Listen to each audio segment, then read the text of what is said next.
Pilot साहब भूल रहे हैं, उनको याद होना चाहिए कि कांग्रेस कहाँ है। दिल्ली में पिछली बार एक भी एमएलए कांग्रेस का नहीं जीता।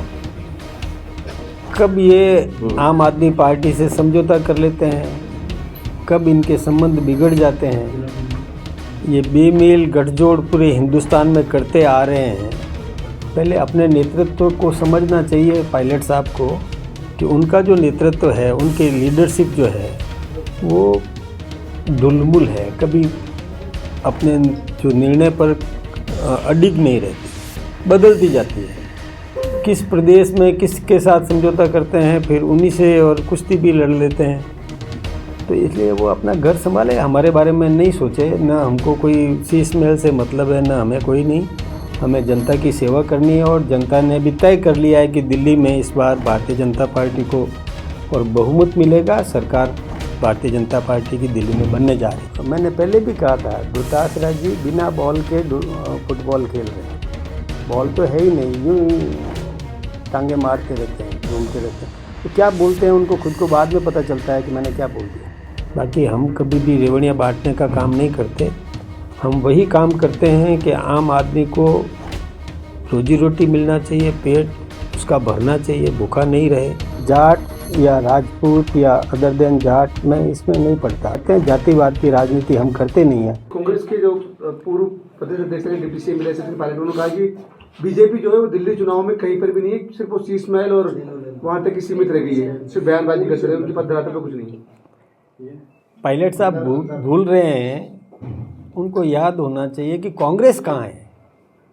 दिल्ली में पिछली बार एक भी एमएलए कांग्रेस का नहीं जीता। कब ये आम आदमी पार्टी से समझौता कर लेते हैं, कब इनके संबंध बिगड़ जाते हैं। ये बेमेल गठजोड़ पूरे हिंदुस्तान में करते आ रहे हैं।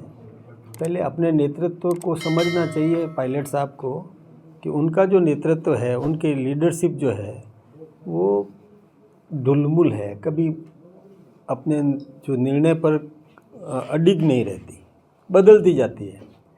किस प्रदेश में किसके साथ समझौता करते हैं, फिर उन्हीं से और कुश्ती भी लड़ लेते हैं। तो इसलिए वो अपना घर संभाले, हमारे बारे में नहीं सोचे। ना हमको कोई शीश महल से मतलब है, ना हमें कोई नहीं।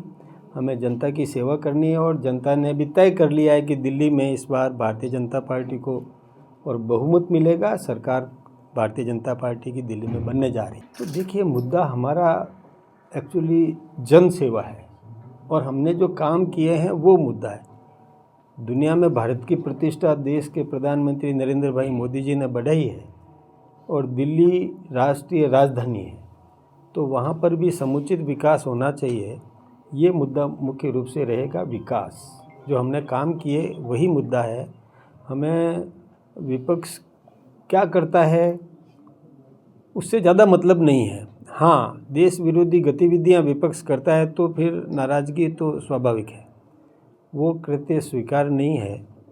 बाकी हम अपने एजेंडे से काम करते हैं, हम अपने चुनाव घोषणा पत्र के आधार पर काम करते हैं। जो हमने चुनाव घोषणा पत्र जारी किया है उसको हम लेकर के जनता के बीच में जाएंगे और जा रहे हैं।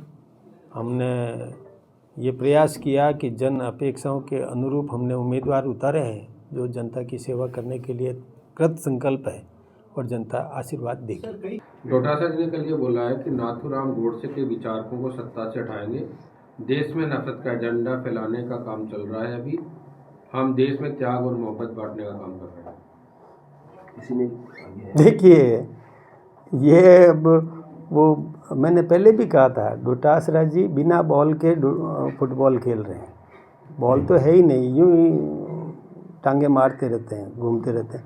वो क्या बोलते हैं उनको खुद को बाद में पता चलता है कि मैंने क्या बोल दिया। जो रेवड़ी बांट रहे हैं उनसे राज्य की हालत बुरी तरह खराब हो जाएगी। इस बार आपने सबसे ज़्यादा रेवड़ी आपने ही बांटी है दिल्ली में, शायद ही कोई चीज़ बाकी रखी। देखिए, मैं एक बात बताऊं, अब जो जनता के हित की बात होती है और जो पहले किसी ने जारी किया उससे छीनने में थोड़ा उस व्यक्ति को जिससे छीना जाता है उसको दर्द होना स्वाभाविक है। बाकी हम कभी भी रेवड़ियाँ बांटने का काम नहीं करते। हम वही काम करते हैं कि आम आदमी को रोजी रोटी मिलना चाहिए, पेट उसका भरना चाहिए, भूखा नहीं रहे। ये व्यवस्था तो ज़रूरी है और ये सरकार का दायित्व भी है कि किसी को भूखा नहीं रहने दें। इसलिए इसको आप रेवड़ियाँ मत कहिए, उसकी आवश्यकता की पूर्ति कहिए। रेवड़ियाँ वो बांटी गई जो आनन फानन में जो विपक्ष ने ज़रूरत नहीं थी, लेकिन एक चुनावी लाभ लेने के लिए और घोषणाएं कर दी, वो रेवड़ियाँ कहलाती है। गुर्जर जाट समीकरण को अगर देखते हुए वो लोग ये चाहते हैं कि इस बार दिल्ली में सीएम दिल्ली वाला ही बने, हमेशा बाहर से सीएम बनते हैं, तो इस बात क्या की जा रहा है? मैं देखिए, जाट या राजपूत या अदर देन जाट, मैं इसमें नहीं पढ़ता। हम पार्टी में है हमारा विश्वास, हमारी नीति है, हमारे सिद्धांत, उसके आधार पर हम राजनीति करते हैं। जातिवाद की राजनीति हम करते नहीं हैं। और जनता जो चाहेगी, जनता की बात तो जहाँ तक जनता जो चाहेगी वही होगा।